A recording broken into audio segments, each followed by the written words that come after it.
going to call three pair of people and two other people to come and share some memories of Steve. I'm going to first call two of Steve's children. I'll call Michelle Dodds and Tim McQuaid to come forward and share some thoughts about that.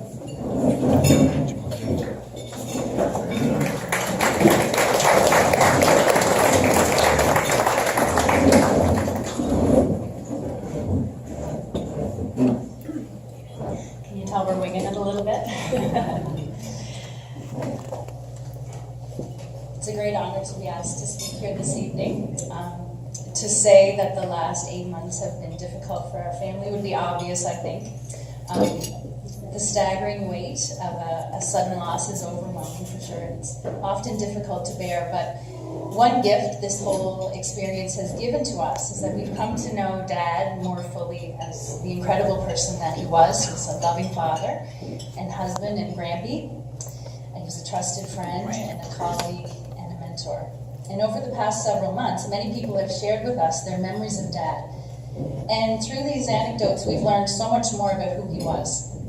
It has truly been special to learn just how much his life has meant to so many. So this evening, we thought we'd like to share with you some of the things we know about the man who we call Dad. He grew up in a large rural family in Richmond, PEI, and he was number 7 in a family of 10 children. And to his family, Dad was always known as Stevie. Even though he knew his oldest siblings mostly from their summer visits home, over the course of his life he made certain to develop a strong bond with each of his brothers and sisters. Although there were always visits to Grammy's house and the Richmond Dairy Bar for a banana split, there were a couple of points throughout the year that the McQuaid clan would gather to reconnect with one another. Boxing Day was one, and my favorite was the annual summer homecoming at Aunt Helen's cottage. My best memories of Dad come from these reunions because he loved work in the room, catching up with everyone. He was a master conversationalist, as I'm sure many of you know, so you can probably picture him leaning back in his chair, curious and engaged and genuinely interested in what everyone had been up to. Family was certainly important to him, and through his example, he allowed us to grow up knowing our McQuaid family.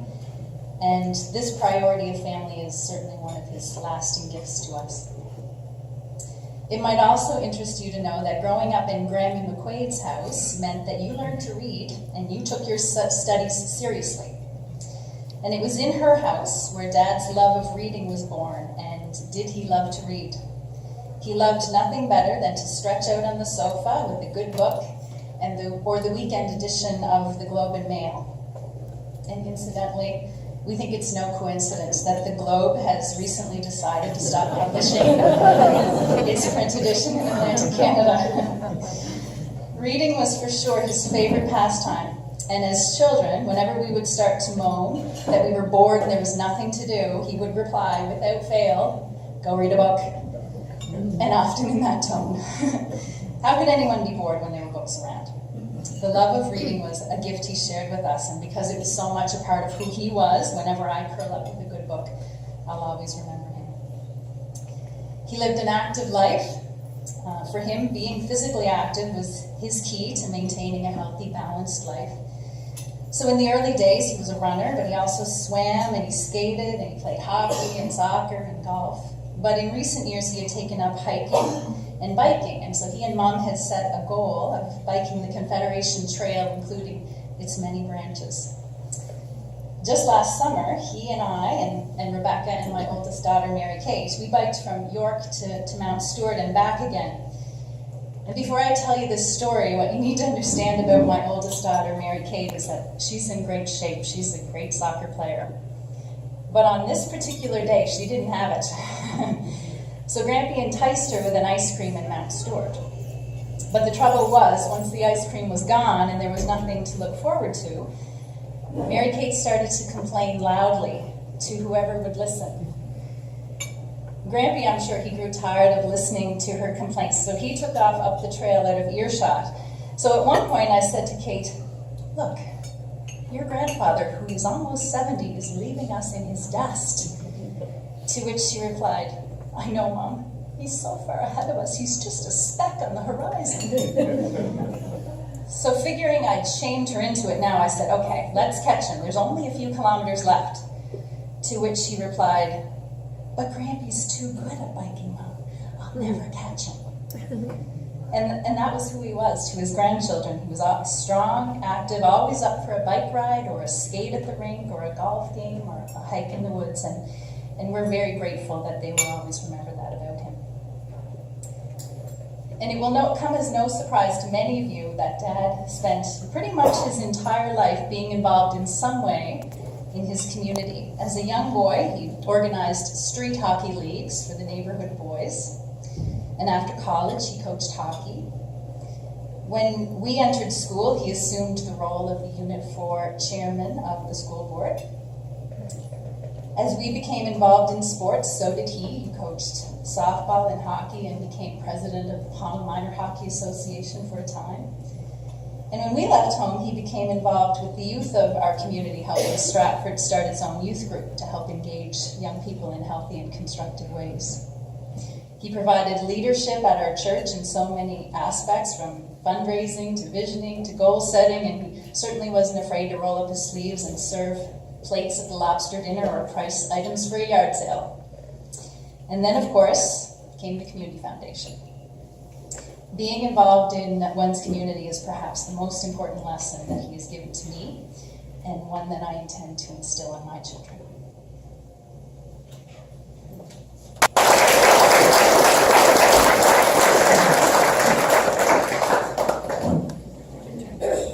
So my name's Tim, and I'm just going to, my sister's done a very good job of summarizing, I think, my father in general terms and what he meant to so many people. So I'm just going to focus on a few points that are maybe more specific to myself and things that he taught and instilled in me that have, I guess, made me who I am today. So many of them have sort of quotes or sayings or whatever, little things that he would often say that were unique to him. So I'll try to go over some of those.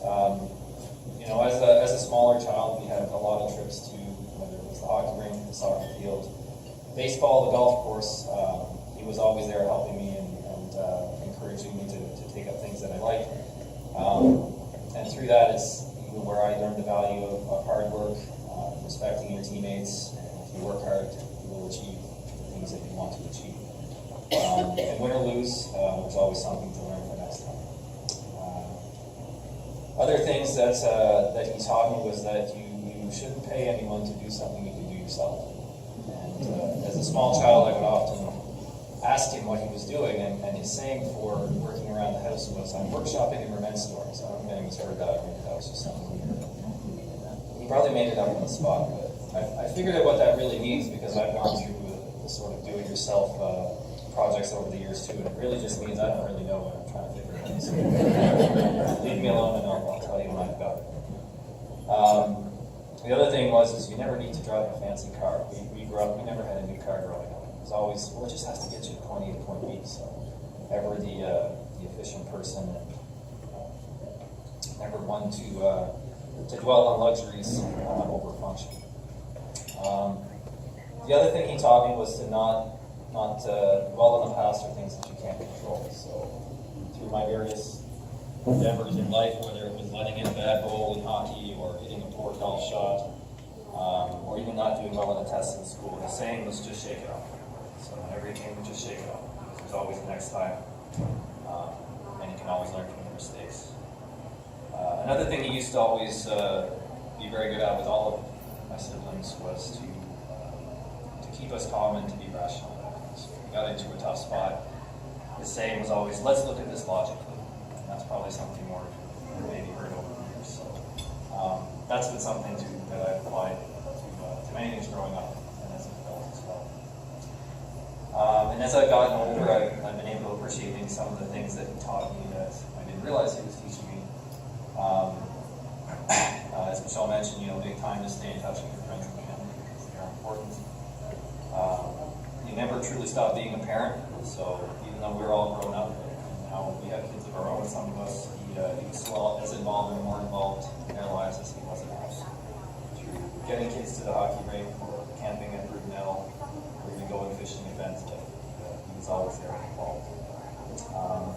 I guess the last few things I'll say is he also made us realize to make time to do things today. Even though our lives are busy and hectic, and it's difficult to find a good time to do something, it usually ends up that you don't ever find that better time to do something. In the last 6 months since his death, I've personally taken more time to do the things that I want to do, whether it's take a trip with my wife, camp with my kids at Fundy, play around in golf on a nice day. You just have to take the time to do it. And the last quote I guess I'll leave you with, isn't one of his, and I'm not even sure where I heard it originally, but it's probably what sums up most his life and his death to me. And it's just simply live for today, as tomorrow is not yet promised. Beautiful.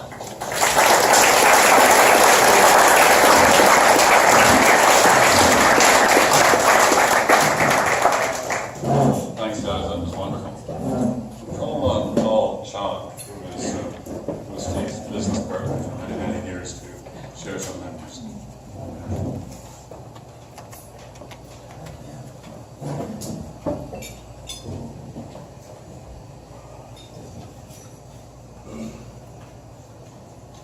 I've been on the island for 4 years, and I kept hearing about Steve, but I never actually met him. I read his reports. I heard about people coming back from sessions he facilitated.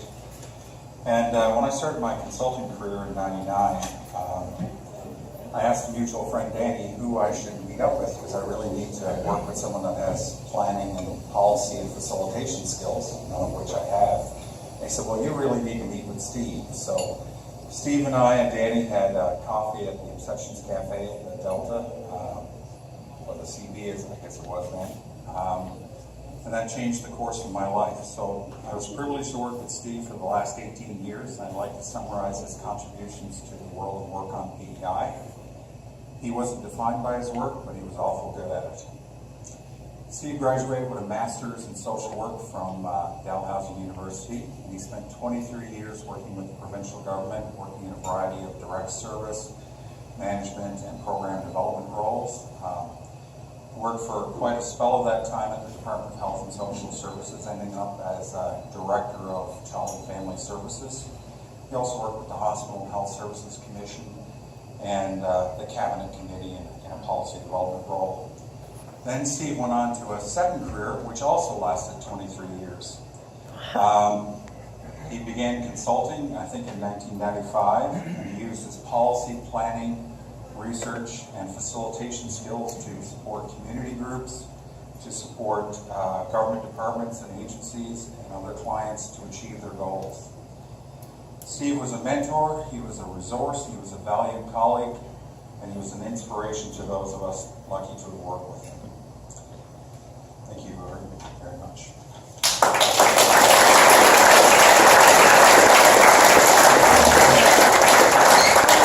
Thank you, Paul. And Tom Davies from the Foundation.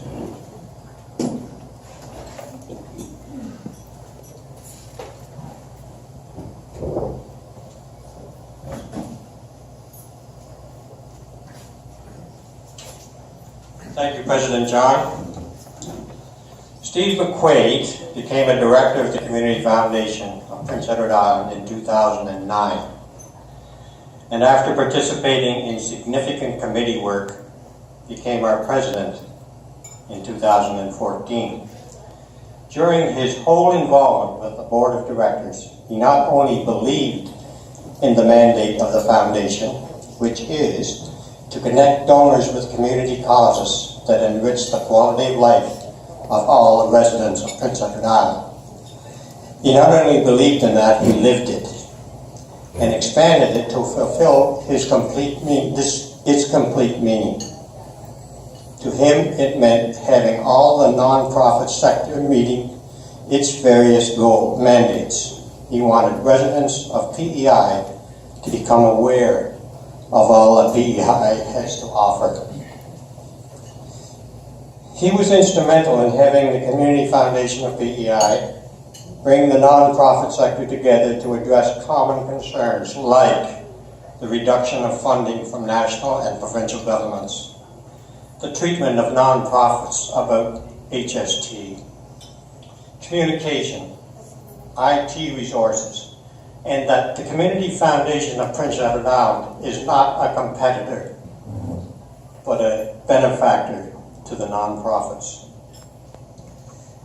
His marketing skills came into play often, as evidenced by not only the production of vital signs. I don't know whether you remember, we did a study under his direction called Vital Signs. And it was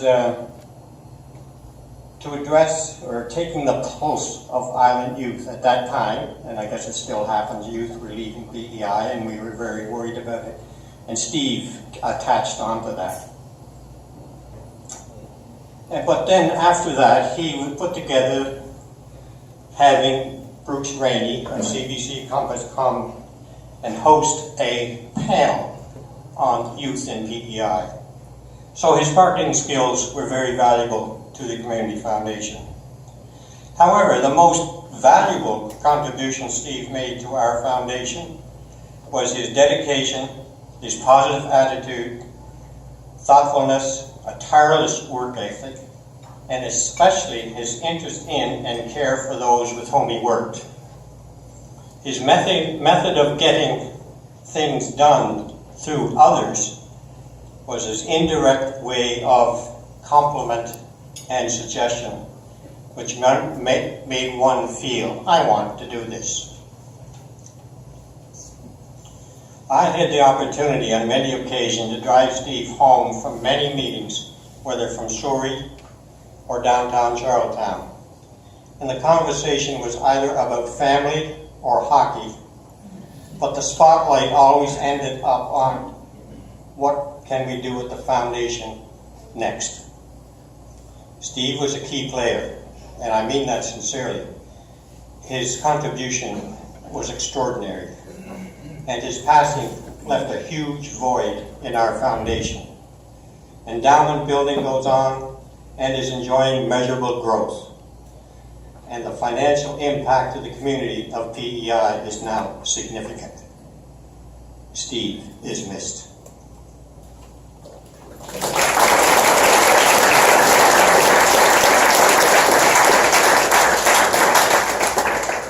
Thank you, Tom.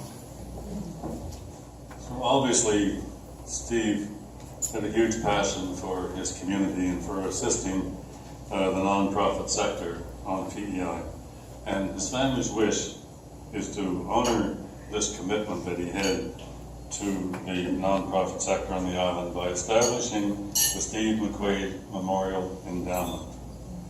Income from the Steve McQuaid Memorial Endowment will be used to fund an annual event to provide an opportunity for island nonprofits to network, to discuss common issues and interests, and to learn how to strengthen themselves and to strengthen their impact within the community. This leads to the following announcement. Pam?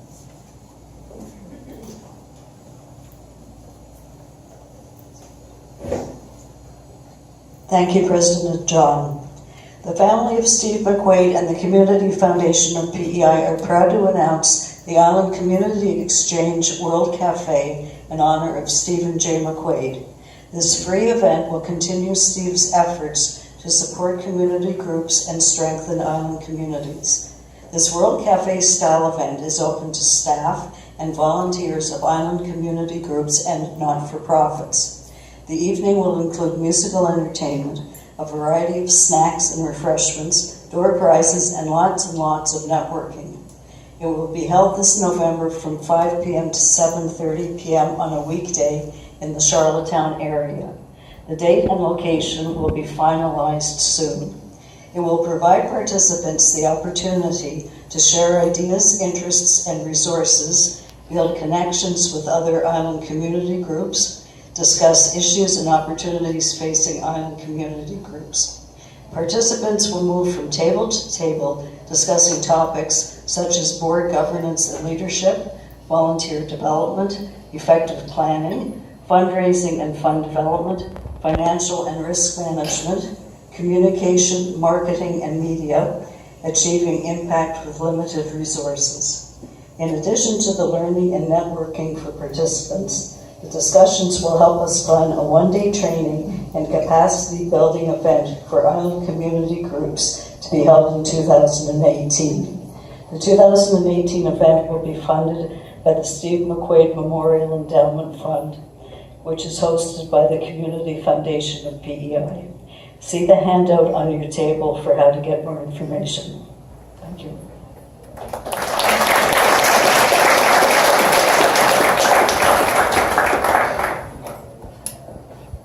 Thank you, Pam. So the Community Foundation is honored to host this fund, and we look forward to the impact it will have on the nonprofit sector now and in perpetuity. And we all know that Steve would be really pleased by this activity, by this event. Thank you very much.